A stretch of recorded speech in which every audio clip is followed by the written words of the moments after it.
এই লেসনে আমি আপনাদেরকে দেখাবো লোগো কনসেপ্ট, অর্থাৎ একটি লোগোর পরিপূর্ণ ব্র্যান্ডিং বা লোগো কনসেপ্ট জেনারেশন থেকে শুরু করে স্কেচিং, কালার, টাইপোগ্রাফি ইত্যাদি টোটাল বিষয়টাকে আমি এই লেসনে দেখানোর চেষ্টা করব। এই লেসনটা খুবই গুরুত্বপূর্ণ। আপনারা সবাই মনোযোগ সহকারে ব্যাপারটা দেখবেন, দেখার পরে নিজেরা ঠিক হুবহু একইভাবে প্র্যাকটিস করার চেষ্টা করবেন। আশা করি এই প্রসেস ফলো করলে আপনারা খুব সহজেই একটা প্রফেশনাল লোগো ডিজাইন অথবা ফুল কমপ্লিট ব্র্যান্ডিং যেটাকে বলে আপনারা সেটা তৈরি করতে পারবেন।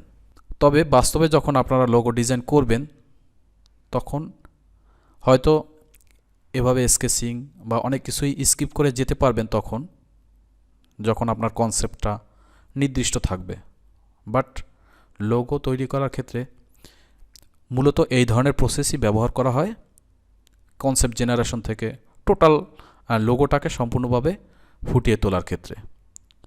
তো এক্ষেত্রে আপনার যে জিনিসটা প্রয়োজন হবে সেটা হলো কিছু বিষয় সম্পর্কে আপনার আগের থেকে জানতে হবে। সেটা টোটাল ব্র্যান্ডিংয়ের ক্ষেত্রেই আপনার কাজে লাগবে, কারণ কিছু প্রশ্ন আপনার থাকবে যে প্রশ্নগুলো না হলে আপনি আসলে লোগো বা ব্র্যান্ডিংয়ের কাজটা শুরু করতে পারবেন না। তো আমি এই ভিডিওতে সম্পূর্ণ একটা লোগো কনসেপ্ট জেনারেশন থেকে স্কেচ থেকে টোটাল জিনিসটাকে দেখাবো। তো চলুন আমরা প্রথমে দেখি কি কি জিনিস আমাদের জানতে হবে। অবশ্যই আমরা একটা ব্রিফ অথবা ক্লায়েন্ট রিকোয়ারমেন্টের উপরে নির্ভর করে আমরা ডিজাইনটা তৈরি করব। অনেক ক্ষেত্রেই ক্লায়েন্ট আপনাকে ডিটেলস ব্রিফিং দিবে না, শুধু বলবে যে তার একটা লোগো প্রয়োজন, অথবা কেউ কিছু ইনফরমেশন শেয়ার করবে, কিছু করবে না। এক্ষেত্রে আপনি যেটা করতে পারেন, আপনি ক্লায়েন্টের কাছে কিছু প্রশ্ন করতে পারেন, যেমন তার বিজনেস সম্পর্কে জানতে পারেন, তার টার্গেট অডিয়েন্স কারা, কোন ধরনের কোন এজের, অথবা এক্ষেত্রে ফিমেল না মেল ইত্যাদি বিভিন্ন ধরনের অডিয়েন্স টার্গেট করেই মূলত একটা বিজনেস দাঁড় করানো হয়। আপনি জানতে চেষ্টা করবেন তার অডিয়েন্স কারা।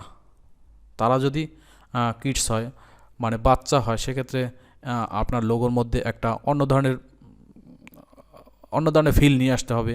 মধ্যবয়সী হলে এক ধরনের, তারপরে তার উপরে ওল্ড এজ হলে আর এক ধরনের আপনার লোগোর মধ্যে সেই জিনিসটা ফুটিয়ে তুলতে হবে। তো এই জন্য আসলে টার্গেট অডিয়েন্স সম্পর্কে জানলে আপনার কনসেপ্ট বিল্ডিংয়ের ক্ষেত্রে খুব কাজে দেবে এই বিষয়টা।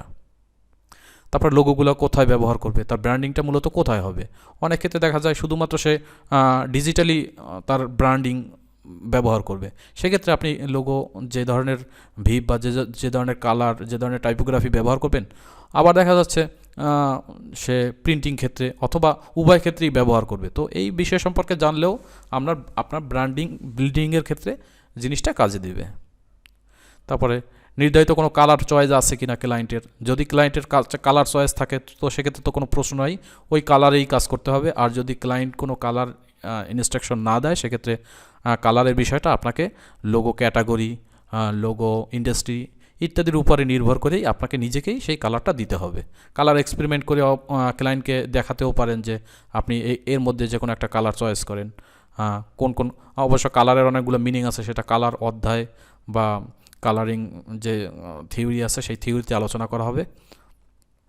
আর কি আমাদের প্রয়োজন, সেক্ষেত্রে ক্লায়েন্ট অবশ্যই বলবে সে কী ধরনের ডিজাইন চায়। হয়তো খুব হিবিজিবি নাও চাইতে পারে। আমাদের এই ক্লায়েন্টের মনে করেন requirement simple, clean, professional, eye catching logo দরকার। অনেক ধরনের লোগো প্রয়োজন হয়, সেক্ষেত্রে আগের থেকে ব্রিফিং দিয়ে দেয়।